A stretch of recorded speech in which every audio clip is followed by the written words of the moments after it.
Using Ancestry.com can feel overwhelming, and you're not alone feeling that way. You dig through the hints and you comb through the records, and you still wonder if you're missing something. But it's not because you're doing something wrong. It's because some of the most effective tools for finding your ancestors are tucked away. Even Ancestry doesn't show you what they are or really how to use them effectively. In this video, we'll talk about the 3 essential features you've probably never used, why searching from the main page isn't the best strategy, and how to make sure that you never miss another ancestor buried under some obscure menu. The first feature can not only save you some frustration, but it can also give you a better way to search. Ancestry has about 47 bajillion records, but not every record. And that's where it's easy to fall into a frustrating trap. You want to find the birth certificate of your grandmother, who was born in Pennsylvania in 1920. You do the search, and no results. You try a couple of different spellings, but still nothing. So you figure she was either born someplace else, or the family never got around to recording her birth. Yes, it happened. But what if it's actually that Ancestry doesn't have that record? And how can you tell the difference between not finding it and Ancestry not having it?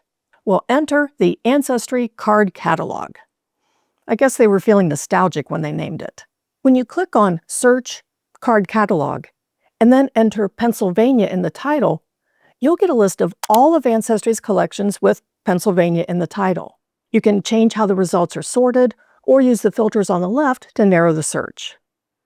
Statewide collections tend to be larger, so sorting by record count actually can be helpful. When you do this, you'll see that Ancestry's collection of Pennsylvania birth certificates ends in 1917. Grandma could still have been born in Pennsylvania in 1920. Ancestry just doesn't have those records. The card catalog also gives you more control over how you search.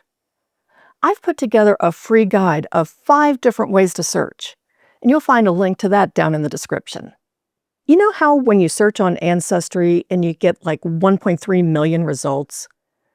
Ancestry has taken your search and looked across all 47 bajillion records that they have. And yeah, you get a lot of results, but most of them are not at all relevant.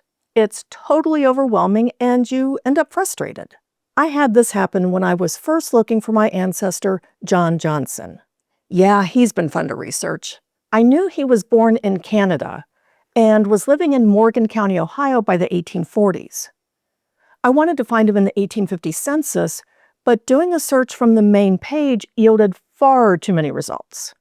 Then what I did was use the card catalog to find the 1850 census and then search in just that one collection. When I originally did the search, I didn't find anything.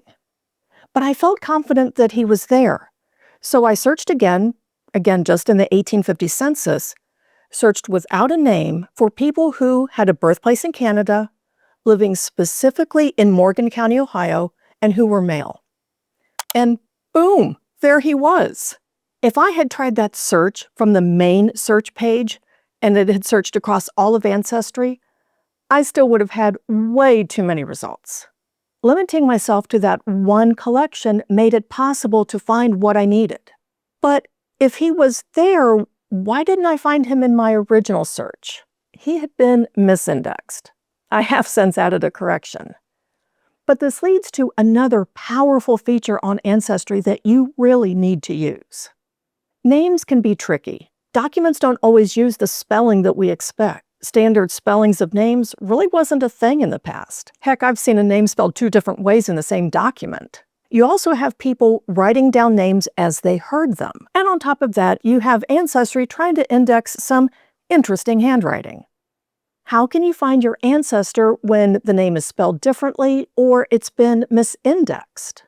In my Generations Connection membership, I once asked everyone to write down how they'd spell a name that I was researching. Daubenmeier. How would you spell it? Here are the ways that people in the group spelled it. And all of these aren't even all of the ways that I've seen this name spelled in different documents. How in the world am I supposed to find this family? The Ancestry search page doesn't make it obvious, but you can use special characters called wildcards. They can stand in the place of letters and help you find names that are, shall we say, creatively spelled.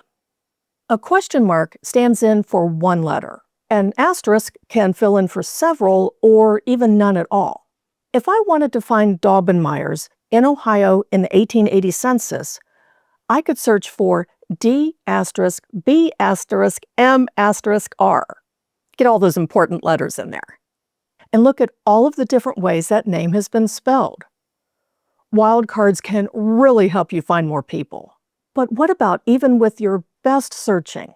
And you know Ancestry has the right collection, but you still can't find your ancestor. Well, here's the twist. Sometimes the search isn't the problem at all. Let's say you're trying to find the will of your ancestor in Alger County, Michigan. Well, awesome. Ancestry has a whole collection of Michigan wills and probate. You search for his name, you try wildcards, yet nothing comes up. So frustrating. In collections that are made up of lots of different counties or lots of different books, take a moment and look at the Browse feature if that collection has it. When you do that with the Michigan Wills collection, you'll find that it doesn't include anything from Alger County, which means no matter how good your search was, it was never going to work. That's huge.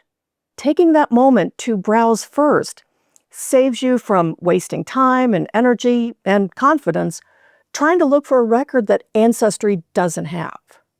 Quick bonus tip. Be sure to browse before you search in the city directories or the yearbook collections to make sure that Ancestry has the city or school in the time period that you need.